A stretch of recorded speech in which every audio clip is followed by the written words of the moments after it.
the Frsky X-lite. So I've had this controller for a couple weeks, but I haven't been able to use it because I couldn't find batteries for the darn thing. Every time I'd go to Pyroflip, they'd be sold out of the 18500 cells, and that's really my not my number one complaint, but complaint number one of this controller is that they're using 18500 batteries, and this is not as widespread of a standard as 18650. I don't know why they wouldn't just make the handlebars 15 millimeters longer and use 18650 cells, because I can't charge these in my 18650 charger. I have to jimmy up some unsafe mechanism to charge these batteries.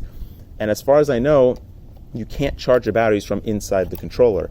Maybe there is a way, but I haven't been able to find it. And if you do know, please definitely let me know. And now I can't get this darn thing on. All right. So overall, I think the controller looks fantastic. I think the construction quality is fantastic, especially coming from a Tyrannus. This is a massive step up in construction quality and aesthetics and looks, just everything in particular. I've talked to a number of people that don't think that that's true. Some people think that the construction quality is actually not very good. I mean, it's as good as any other controller I've felt, so kudos to Frsky on that matter.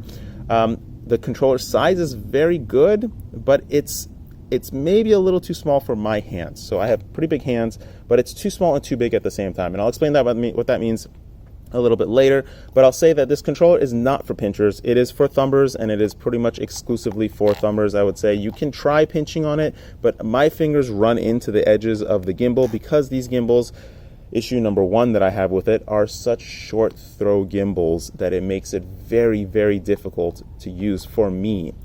For racers, a lot of them like short throw stuff. A lot of them switch out their gimbals for the short throw throttle, and they seem to like it a lot. So maybe this is good for racers. They also fly with much lower rates, so maybe having a shorter throw allows them to access their, extreme movements easier. I don't know. I feel like the regular travel gimbal on the Tyrannus is pretty much perfect for me. So I really wish that it did have just the stock standard gimbal on these controllers, but they don't. So that's really issue number one for me, aside from the fact that it's for thumbers only. But I think more than half the market do thumb, so that maybe isn't such a big issue for most people. But I would say that if you're a new pilot and you're picking up this controller, you're pretty much destining yourself to only thumb, because if you pinch on it, it's just really uncomfortable. Even with my big hands, I can really grab the controller. I have a good grip on it. It weighs very little, so it's very easy to hold. You don't really need an X strap, so it's totally fine that it doesn't have that. It makes it it's cumbersome to pinch. You just can't quite move the sticks around completely. And so even I switched completely to thumbing in the middle of flying, and it did make it a little bit easier to fly, although I was still battling how short throw these gimbals are. And my rates are like 750, 800, something like that. They're not really that high, but with the short throw, it makes it feel like my rates are a lot higher. Other than that, I love these short switches. The short switches are fantastic. I cannot say enough good things about the short throw switches. They did make a new kind of module bay attachment, which I think they did that so that people would stop buying other companies' modules and plug it into their controller, which is unfortunate, but it is also smaller and nicer and neater, so that's cool. I feel like the range, I didn't test the range, but I could kind of tell when I was starting to get low signal warnings. The range on this controller is comparable to the Tyrannus. I wouldn't say it's any better or any worse. I was getting warnings at pretty much the exact same spot as the Tyrannus, so I wouldn't say there's an issue with range. And additionally, it's nice that they have this antenna plug-in, which I'm not going to take off, but you can actually screw on an antenna here, which I would guess would increase your range a little bit more. They also did away with a lot of the things that you don't really use, which are these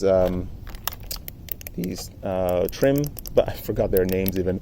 I don't use them so much, I forgot their names. These trim switches are gone, so it's nice. You still do have trim on this plus minus on the D-pad, but it's only for the right stick as far as I can tell. I'm sure you can switch over to the left stick, but it's not really necessary. You don't need it. I really like the layout of the controllers. One other thing that I really dislike is the fact that they went with a software on-off button. You have to hold the darn thing to turn it on, and then you can do all your jazz. And then you have to hold the darn thing to turn it off, which is really frustrating because it's just annoying to hold that thing, that time span. I know it's such a short time span, but it's still really annoying. I really wish they had gone with an actual on-off switch because it's just faster and more efficient. All in all, I think it's a really good controller. Unfortunately, the flaws that I see in it, that I personally see in it, would make it something that I don't recommend. Number one being you can't really pinch. Number two being that the gimbals are such short throw. Number three being that the batteries are odd, which isn't really that big of an issue, but they're odd in general. And number four, for me, it's a soft kind of issue, is that it's a little bit too small of a grip. And so there's another thing I want to point out, because I have been working on controllers and designing things a little bit here and there. And so what I meant when I said was that the controller was too small and too big at the same time was that it's great for thumbing. It's great for holding and thumbing. It's too small because when I do try to pinch, my hands are floating out here, so I don't have enough controller to hold really, and it's kind of odd. And what I mean when I say it was too big is that one of the main benefits that you may think that comes from this controller with thumbing is that it is a smaller controller, so you have a much easier time gripping the controller, and the gimbals are shorter throw, so your thumb can actually reach the entire range of the gimbal, which I would say is actually kind of maybe a fallacy, because when I hold my Tyrannus, I can still reach the entire range of the thumbstick just as easily. What I would say is more of an advantage is that look at the position of my hand and how high my thumb is when I'm holding the stick. So you see that, keep that in mind, how high my thumb is with relativity to my hand here. Now let's hold this controller. Now look how high my thumb is. Look how much lower my thumb sits. On the Tyrannus, my thumb was up here. On this controller, it's much lower, and that allows me to really push the stick around. Now, I would say that in order to improve that even further, you got to drop this gimbal top even lower. So like video game controllers like Xbox and PlayStation, they have their their gimbal thing, which is really an awful gimbal, but it's a little gimbal thing, and it's really, really low, and it's low inside the controller, which makes it really easy to modulate with your thumb. And so this is still kind of up in the air, wavering around. If they drop this now very small gimbal down lower inside the controller, then you could more easily manipulate these gimbals. And I'll even take this thing off to see. I haven't even tried this. Okay, so now it's a little bit even lower, and to me this feels a lot more comfortable. Even though I don't have a good grip of the stick, this with this lower sitting gimbal makes it much easier for me to push the stick around with my thumb, much more accurate, and if it dropped even lower it would be even better. So that's one thing to consider, and that's something I am considering with the controllers that I'm kind of somewhat working on. My new frame design prototype, which this is just a prototype. I'm just testing a whole bunch of concepts, and I said that I would stop designing frames a while ago, but I don't know why. I just can't pull myself away. I just think of new concepts and designs, and I want to test them, and I want to see how they work out. So I've wanted to make like a vertical plate frame for a while, but it's been kind of difficult to really imagine something that is going to be within my weight target, because weight is a really big factor for me, and still do what I wanted to do. And also I want to try and see if I can make this mid-mount battery kind of work for me, because in the past I did have this theory of disk unloading, which basically means that if you have a hunk of weight or a hunk of something blocking airflow to your props, it's going to affect flight performance. And right off the bat I'll tell you that this frame definitely does have some of that, but it's not as pronounced as like an alien style frame that I was building in the past that was much smaller. This is a relatively large frame, 240 millimeters or something, so the props are pretty far away from everything to begin with. That being said, when comparing it to my other designs, my floss style design, which doesn't have anything really in the way of the props, all this empty space here, I definitely feel a little bit more of that disk unloading effect. The best way I can describe it is that movements become belabored. It feels like you got to do a little bit more work to get it to flip or to roll or to yaw. And that may not be a bad thing. It may actually be a good thing for racers to have it be a little bit more stiff in the air so that it's like really locked into the track that it's going. But for acro, I kind of prefer freedom of movement. So it's a toss-up, because there's another massive benefit with this kind of general CG layout, is the CG in particular. The overall weight density of this is much more compact, especially when I put the GoPro, if I put a GoPro up in front. All the weight is really tightly focused within the motor line, within the frame line, within all the electronics don't really weigh anything, but it's really, really tightly focused. And you can definitely feel that you have a tighter CG because movements stop much more not accurately, but softer and just easier. And a lot of people will say that these are tuning issues and whatever. I'm really not good at tuning, so I don't really deal with any of that. I pretty much throw stock tune on everything. Maybe if you're a master tuner, you can get it to feel correct however you want, but I don't think most people are master tuners, so I don't really consider that at all.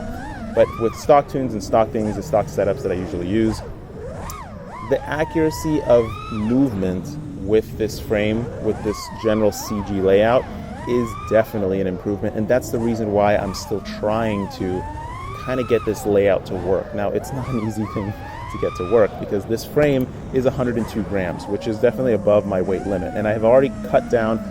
When I first got the frame, I put it together, and I was first of all shocked that it worked, because if you take a look at the structure, it's got a single 2mm plate, and the arms are strapped directly to, or tied directly to, the 2mm plate, and there's nothing underneath. There's no kind of bracing structure underneath. It just goes into these sideways like parts, and then it has one brace front to back, which I put there just for safety measure, because I felt like it would probably flex a little bit. And the resulting frame is unusually stiff. I'm very, very pleased to say that it worked out really well. So after that, I put it together, and then I noticed that there were a couple things that needed to change, and I immediately redesigned it and made a version 2 kind of to test, but I don't even think I'm going to cut that frame because it's just too odd. So the issues I have with this frame is that it just sucks to build. If you look underneath, it doesn't look very clean, and clearly it needs some sort of covering over the bottom, which I have designed, but I haven't put on here. It's just too difficult to build the frame with these vertical plates on the sides. Blocking access to your electronics from the sides is just not good. It's also a 20 by 20 build only. You cannot fit a 30 by 30 board in this frame. And that's just how I did it, because now we have 20 by 20 boards that can do 6S, and they are reliable, so I'm fine with that. So yeah, that's that. So I built a version 2 that still doesn't satisfy my needs because of these vertical plates. They make it really annoying to build and annoying to maintain. So I got to get rid of those immediately. And so I have to figure out another way to hold the camera, which you might notice is the Falkor camera. I'll talk about it in a second. But I got to figure out a way to hold the camera. So I've come up with a number of different ways to try and finagle the camera onto the front of the frame while also making it lighter, and also keeping in mind that I hope to strap a GoPro to this thing. But so far it looks like the raced version is going to be much easier to assemble or to design. And I don't even know if this is going to end up being a frame. I'm just showing you guys the things that I'm doing, the things that I'm thinking about, and I don't know why I'm still doing these things. I really don't know why I'm still doing these things. I really wanted to do other things. Anyways, that's about that frame. The camera is the Falkor camera, the new Falcon. It is the Falkor. Yeah, Falkor, the same name as the Caddx quad. Yeah. So the Falkor camera, I really like this white color. I don't know why they're still making full-size cameras. I told them never send me a full-size camera again, but they happened to send it at the right time when I had a frame that would fit a full-size camera. And I did not intend this frame for full-size cameras, but it just happened to work out on this design. Anyways, I would equate this camera very closely to the Caddx SDR1 and SDR2. And I have an SDR2 over here, which I'll talk about in a second. But these Caddx cameras just generally have better looking HDR than the Predator camera here. And the Predator camera has more extreme HDR, but the Caddx cameras just have better overall looking HDR, much nicer to look at as a human. And this camera has a similar HDR to the Caddx camera. Unfortunately, it has a similar blurring effect in low light as well. Not low light, just like a little bit less than sunset lighting. So that's not good. And the biggest issue with this camera is that it has the pixel explosion of RunCam. So the settings. So I know that Foxeer or whatever, they're already revamping the camera and they're already changing things. The sharpening setting on this camera is absolutely ridiculous. It goes from 0 sharpness to 2 sharp, from going from 0 to 1, and then it goes all the way up to like 25, which the sharpness is it's just dumb how crazy the software sharpening is on this camera. It's not necessary at all, and even on setting of 1, you still get that pixel explosion effect, which I can't really describe other than you got to see it in the goggles yourself. People that have tried RunCam cameras, particularly the Eagle, when you turn the sharpness too high, past level 2, you do see this pixel explosion effect, which it's just like shimmering pixels on the screen, which is really odd. It's really weird and annoying to me. Not super annoying, but a little bit annoying. And there's some people that's just a total deal breaker. So I would say that this camera is, so far in this prototype stage, it is good. It has some promise, although I would really like to see that ghosting of the low light be fixed, and also they got to fix the sharpening setting. That's a no-brainer. If they can do something about the pixel explosion, that would be great, but I still wouldn't call this camera a replacement for the Predator. I think the Predator is just phenomenal in terms of light handling capabilities, and the Eagle is definitely the best camera still, without a doubt. And lastly, I got this guy. So this is a new 3-inch that I built. I don't know why I'm still building these little micro 3-inch things. I've said that I don't like them in the past, and I really don't like them. I like the convenience, and I like the idea of having something small and tiny that you can travel around with and fly anywhere, but I don't like the particular size in general. I think it just feels odd in the air. I really like 5-inch much more. Anyways, when I first saw these Hobbywing 1306 motors, I thought, wow, those might be the perfect motors to spin what I think will be my favorite 3-inch prop if I can find the appropriate motor for it. These are the GemFan 3035 props, and I previously tried them. They come in a T-mount and the 5mm hub mount as well. I previously tried them in the T-mount on 1107 and 1108s, and they've been okay, but they didn't quite have the oomph to really push the prop through the air and really give me the response I want. They are super lightweight props, super low load props, so I figured a 1306 would pretty much be the perfect motor for these props. They're underloaded for a 1407. 1407 has much more power. You could definitely put a much meatier prop on a 1407. These motors, unfortunately, are not even up to par with other 1306s that I've tried in the past. They are very, very underpowered, and that's not even the worst part. For their, I think, $16 price tag each, they are dollar for dollar the worst motors I've ever flown, and that's because the vibrations are so insane that you can't even, it's mind-blowing. Hobbywing is a company that usually makes really good stuff. Hobbywing is a company that makes unusually good stuff. You're not expecting it to be good, and then you use it and you're like, huh, this is actually pretty good. So it's very odd for me to see motors or use motors from them that are not very good. These motors are not good. Right when I first did a motor test and I spun the motors up,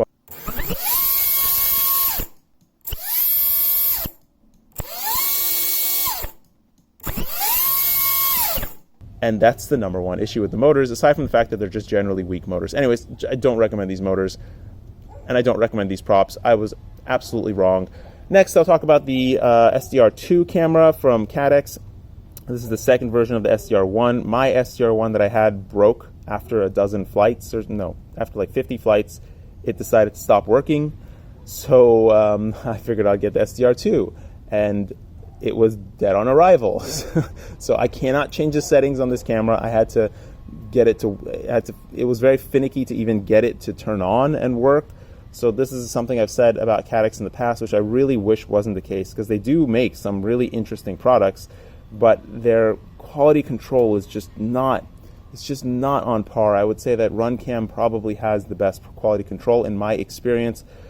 Foxeer is just second place, but just a hair. I've just had a couple more issues with Foxeer cameras than RunCam cameras, but the Caddx cameras, every single camera without exception. I haven't tried the Turtle yet, the recording, the split type product camera, but every single product from Caddx, I've just had annoyances and just failures, and just every single one has failed on me. So, and I've had probably 8 or 9, so it's a really bad track record for Caddx so far. I'm really sorry that I'm saying this. I'm not trying to hurt them or harm them. I'm just sharing my experiences with the cameras. They do look fantastic, and I do like the SDR1, SDR2. The general look is really a lot better than all the other cameras except for the RunCam Eagle, but it's just unfortunate that these quality control issues make it something that I can't really recommend. And lastly, the reason I've been away, and I'm going to be away for the next couple weeks, is because of this book and a stack of articles about a couple hundred pages high that, okay, so as a dentist, I am always learning new procedures, learning new information. I'm always a student. I'm constantly in class, and I'm always trying to expand my procedure set and try to provide the best care that I can to my patients. So for the next couple weeks, I'm going to be kind of in a little sort of a mini residency that I'm going to be learning some new procedures that I haven't done in the past. So I'm trying to study up on things and learn things before the class starts, and that's going to happen this coming week. Unfortunately, I'm not going to be able to make it to I.O. I really wish I could make it to I.O. at some point. I just don't have the time. I was also going to travel to the DCL race in China and visit a bunch of manufacturers in China while I was there. Unfortunately, I'm not going to be able to make that either, but you know, work comes first. What can I do? So thank you for watching. I'm still waiting on the Nirvana controller. It's been a real big debacle with OpenTX and various other issues, but it's been done for a long time. We're just waiting for the software. Unfortunately, the China tax has also made things a little bit more difficult. Anyways, whatever. Thanks for watching. Please floss your teeth. Take care. Bye.